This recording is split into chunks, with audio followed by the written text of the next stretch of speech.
All right, we're about to pull back the curtain on a really unsettling pattern of government secrecy. And this is a story that stretches all the way from the peak of the Cold War right up to the news you're hearing today. Now, I know that sounds pretty shocking, but it's the core idea we're going to dig into. In the crazy high-stakes world of global espionage, the evidence shows that sometimes American personnel have been treated less like people and more like, well, pawns in a much, much bigger game. You've definitely heard the name, right? It's this modern-day medical mystery that's been hitting American diplomats and spies all over the world. We're talking Cuba, China, even right here in Washington, D.C. The people affected report this terrifying list of symptoms: hearing bizarre sounds nobody else can, crippling headaches, and real, lasting brain damage. And for years, the official government response has been, well, kind of wishy-washy, even as more and more people are getting hurt.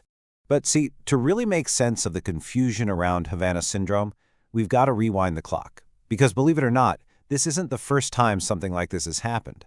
The playbook for what we're seeing unfold today, it was written in secret decades ago.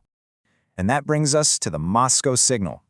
It was this covert, decades-long incident that set a really chilling precedent for what some people are now calling guinea pig diplomacy.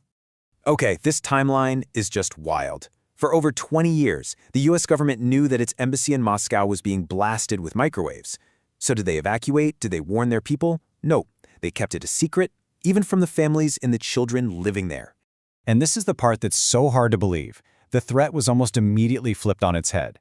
It wasn't just a Soviet attack. It was seen as a live experiment, a once-in-a-lifetime chance to study the long-term effects of radiation on people who had no idea they were test subjects, their own diplomats. So this so-called research opportunity was made official. It became one of the most ethically messed up projects of the entire Cold War, and it had a fittingly dark name. Let that sink in. The goal of Project Pandora wasn't protection, it was research. DARPA and the CIA weren't trying to build a shield, they were taking notes. They were fascinated by the possibility that the Soviets had figured out how to influence behavior or even control minds. And the way they did it was just chilling. In a lab, they'd zap animals with the same type of radiation to see what happened. Then, they'd compare that data to the medical records they were secretly collecting from the embassy staff, who were, for all intents and purposes, the human side of this disturbing experiment. And the effects were absolutely not just theoretical. Medical studies eventually showed that the staff at the Moscow embassy had developed white blood cell counts that were 40% higher than average. That is a huge and very alarming biological red flag. But that 40% number? That was just the beginning. The diplomats and their families suffered from all sorts of illnesses, cancers, weird blood disorders, vision problems. The U.S. ambassador himself, Walter Stossel, got a rare blood disease and started bleeding from his eyes. He literally had to threaten to quit just to get the government to finally tell his staff what was going on.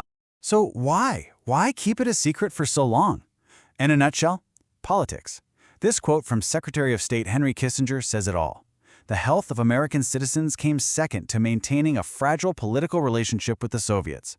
Admitting the attack could have destroyed détente, so the decision was made to just sit on the information while people got sick. And look, this wasn't just a one-time screw-up. The Moscow signal reveals a much deeper institutional way of thinking, a mindset where intelligence and strategic advantage are always the top priorities no matter what. This is really the key takeaway here. For intelligence agencies, when a new potential weapon shows up, the first instinct isn't always to defend against it. It's to understand it, figure out how to copy it, and see if it's something we can use. And you can see where the priorities lie just by looking at the budget. Huge chunks of money are dedicated to fighting outside threats, extremism, weapons of mass destruction. And yeah, supporting personnel is in there, but it's pretty clear the main focus is always outward, on gaining that strategic edge.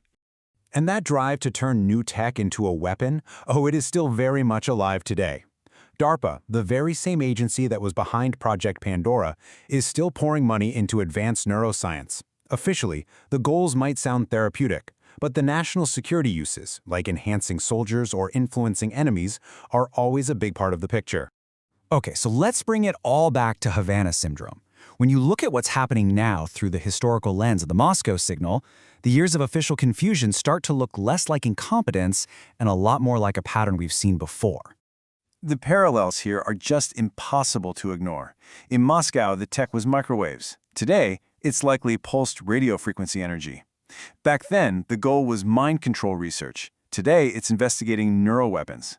But the playbook, the secrecy, putting intelligence first, the awful human cost, it's disturbingly identical. So the Moscow signal proves that there is a history, a precedent for the U.S. government allowing its own people to be exposed to a hostile technology, just so they could study it. And that history forces us to ask a really tough question. Is Havana Syndrome simply the next chapter in that same story? Are American diplomats once again the unknowing test subjects in a silent war being fought with invisible weapons?